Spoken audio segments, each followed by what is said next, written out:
Hi guys! Magandang gabi. Welcome back po dito sa Gandara SRU channel for Showbiz Update. Andito na naman nga po akong muli nagbabalik ang nagmamaganda po ninyong kachismosang Kim Pao upang magatid ang latest update and fresh happenings patungkol po sa dalawa. And para nga po ngayong gabing ito for Kim Pao update, may kinalaman nga po ito sa napapansin po ng mga fans sa pagkakapareho ng sinasabi, galaw, nung dalawa. Or sadyang nagkataon lang na naman mga kakimpaw. So, grabe nga naman itong si pagkakataon mabentang mabenta po at suking-suki ang Kimpaw hanggang sa term of endearment na babe, pareho po ang dalawa. Anyway, bago po natin pag-usapan yan sa mga hindi pa po nakaka-subscribe dito sa ating channel, maaari lamang na pindutin po ninyo ang subscribe button at notification bell para mag-updated at una ka sa atin pong mga nilalabas na balita.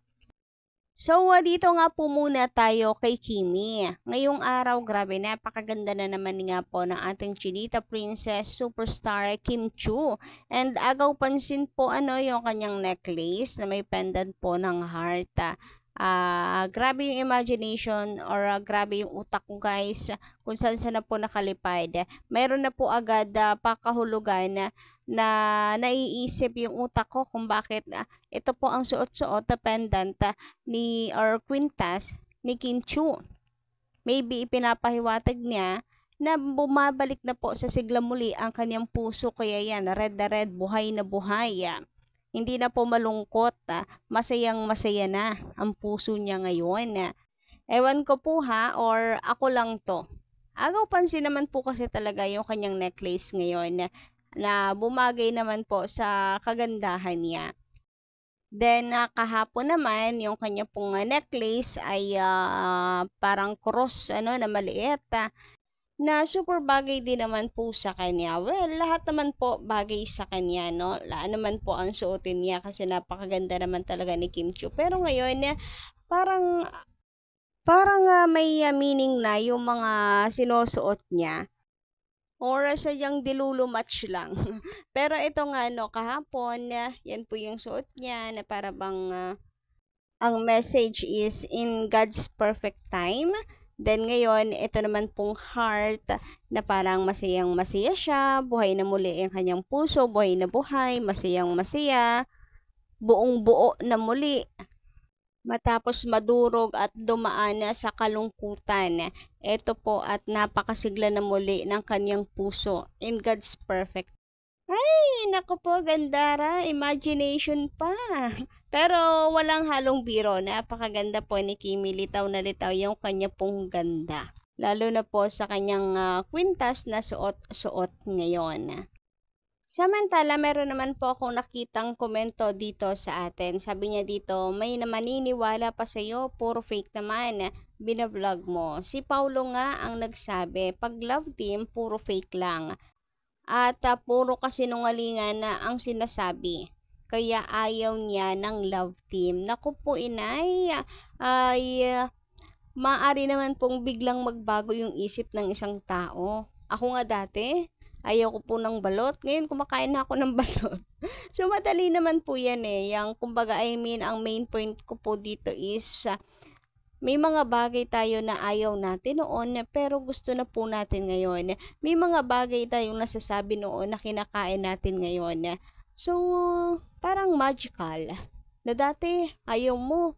Pero ngayon, bakit ganito? Lalo na kapag love na ang kumilos, talagang nababago ka Madalas, ganun din po ang panahon.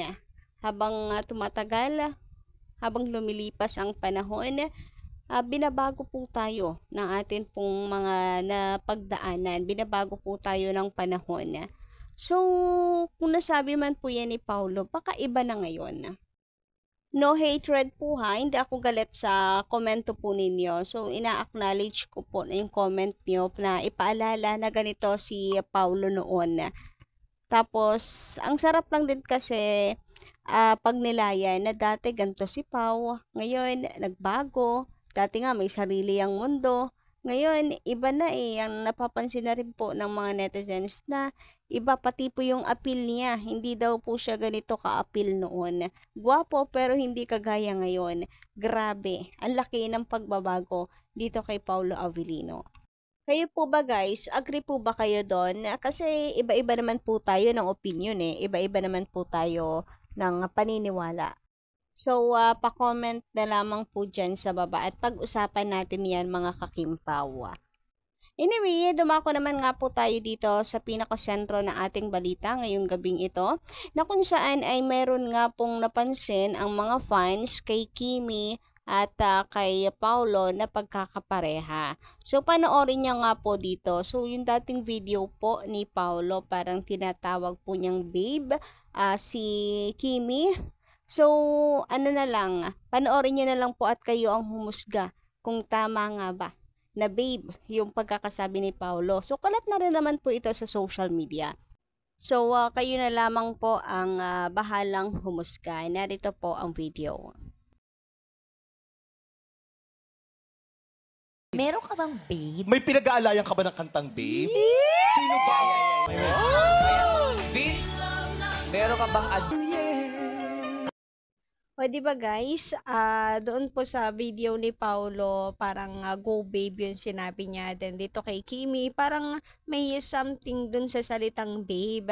At ngiti-ngiti rin siya. Napansin din ng mga fans, yun pong pagturo pa niya sa camera nung in love na ako sa'yo. Well, alam ko naman na ito po ay kulitness lang ni Kim Chu kasi nga sinasabayan niya yung kanta kaya may pagturo sa camera. Alam niyo naman pero nakakakilig pa rin. Parang pino-point out na yung babe ay si Paulo Avellino pa rin. Yung dating po sa mga fans. Sobra pong nakakakilig. Konting kibot lang po talaga ng Kim Pao, ni Kim at ni Paulo individually ay talagang nagte-trending, pinag-uusapan and big deal po sa mga fans. Grabe nga, ganyan kalakas ang Kim Pao.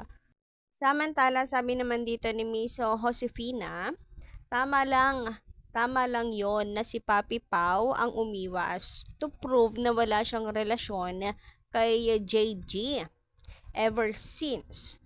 Kaya sana move on na si JG at mga followers niya. So, ito na lang po talaga yung dapat gawin. Mag-move on na lang and look forward sa mga magaganda pang mangyayari sa buhay nila. Para naman sa mga fans, sa followers, ay look forward sa magandang mangyayari pa sa idol nila. At huwag nang sayangin yung oras, yung energy sa mga bagay na wala nang magagawa at hindi natin kontrolado. And kung para sa ikatatahimik nga po, sa pagitan nilang dalawa, itong ginawa ni Paulo, umiwas, kaya lumipat po ng management, it's a good move para makamove on na lahat. So, yun lang guys sa ating update para sa gabing ito. Maraming salamat sa pakikinig. And don't forget to click the subscribe button and notification bell para pa sa iba pang mga balita. Maraming salamat.